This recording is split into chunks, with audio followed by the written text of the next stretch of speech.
look, I need Western countries to hear me when I say this, okay? All the Western countries, United States, Europe, especially Europe, okay?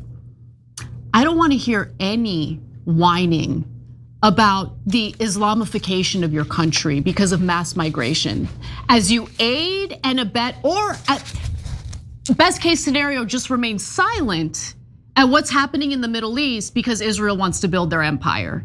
Okay, the mass displacement that we've seen in the Middle East is the result of us going into countries, bombing countries, overthrowing, governments that Israel doesn't like. All of that stuff has led to mass migration of Muslims. You think they want to go to your stanky ass country?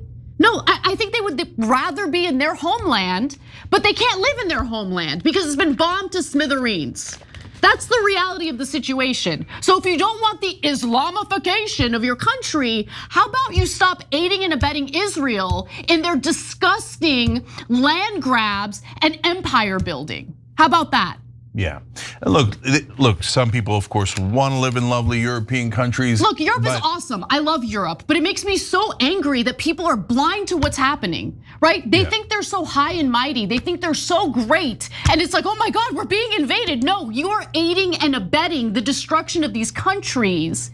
Where do you think people are going to go? What do you think is happening with the Palestinian people right now? So let me give you a quick example. So Israel's been agitating for a regime change in Iraq. They got us to do it, congratulations. And this is not speculation. This is all Israeli prime ministers, Netanyahu, Sharon, saying, we want America to attack Iraq. Iraq is our #1 enemy. Now they're saying Iran is our #1 enemy. We want you to attack Iran.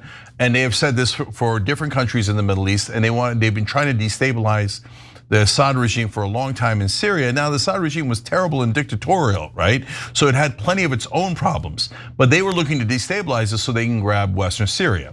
They destabilized it. They did grab Western Syria. They have Western Syria as we speak. But what was the consequence of that?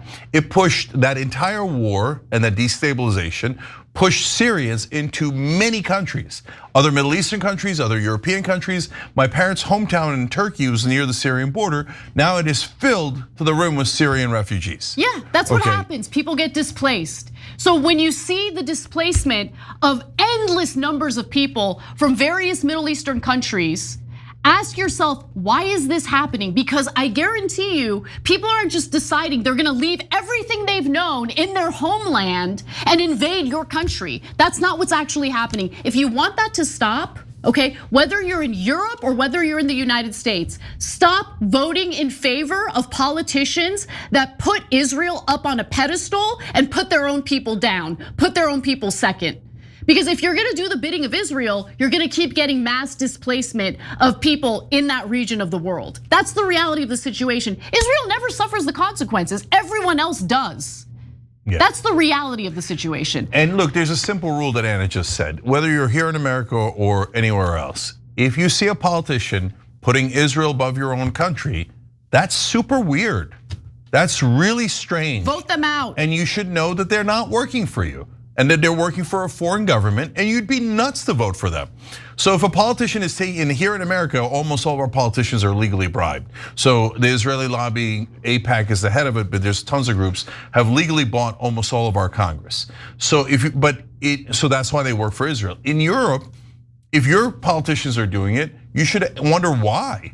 What did they get bought? How did they get bought? Are they being pressured? Are they being blackmailed? But bottom line is, no matter why they're doing it, if any politician anywhere says, I put a different country above our own, obviously they should be fired, obviously.